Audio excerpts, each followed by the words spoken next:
এই যে দেখো, রাস্তায় দাঁড়িয়ে যে মেয়েটা ফুচকা খাচ্ছে, সে হলো আমার আজকের মডেল।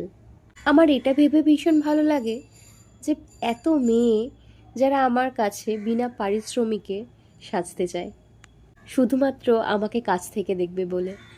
এই দিনটা কিন্তু অত সহজে আসেনি আমার কাছে।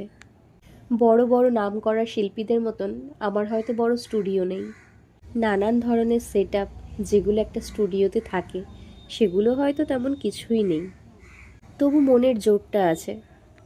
আসলে কি বলতো, এই যে 29টা বছর জীবনের পের করে আসলাম, তাতে জীবন থেকে আমি অনেক কিছু শিখেছি। কিভাবে বারবার ভেঙে পড়ার পরেও নিজেকে শক্ত করে ধরে রাখা যায়, মন খারাপ হলে কাউকে না বলে নিজেকে কিভাবে সান্ত্বনা দেওয়া যায়। হ্যাঁ, তুই ঠিক পারবি। এতগুলো বছরে অনেক কিছু পাল্টে গেছে, অনেক মানে অনেক কিছু। একটা ছেলে কিংবা মেয়ে জীবনে কতটা স্ট্রাগল করে, কষ্ট করে নিজের মাথার ছাদ নিজে তৈরি করতে পারে।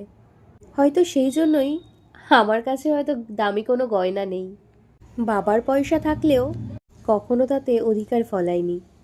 তাই হয়তো আমার বড় কোনো স্টুডিও নেই, তবে যেটুকু আছে সেটুকুতে আমি প্রচুর খুশি। কারণ এটা আমাকে অনেক শান্তি দেয়, কারণ এটা শুধুমাত্রই আমার।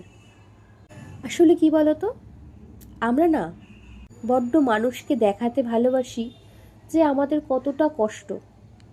যেদিন তুমি তোমার কষ্টটাকে লুকিয়ে শুধুমাত্র হাসি মুখটা দেখাতে পারবে, সেদিন তুমি জানবে তোমার মনের জোরটা অনেক বেড়ে গেছে।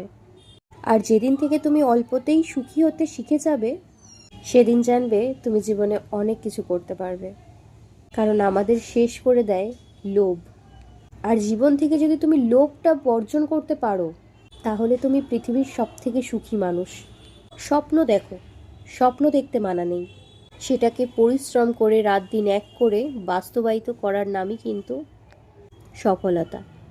আর তোমরাই বলো তো, সফল হতে কে না চায়? তাই স্বপ্ন দেখাটা প্রয়োজন। হ্যাঁ, তুমি জেগেই স্বপ্ন দেখো। তুমি স্বপ্ন দেখলেই তবেই সেটা পূরণ করার ইচ্ছে হবে তোমার। যে স্বপ্ন দেখতে জানে না, সে হলো ভীতু, কুঁড়ে।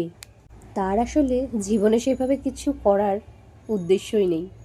দেখবে আমাদের চারপাশে এরকম প্রচুর মানুষ আছে যারা নিজেরা কিছু করে না, অন্যের উপর ডিপেন্ড করে থাকে। আর দোহাই দেয়, আমার কপালটাই খারাপ, আমার এটা হলো না, আমার এটা নেই, আমাকে এটা কিনে দেয়নি, আমাকে এটা করে দেয়নি। তারা আসলেই স্বার্থপর। এদের তুমি যেদিনই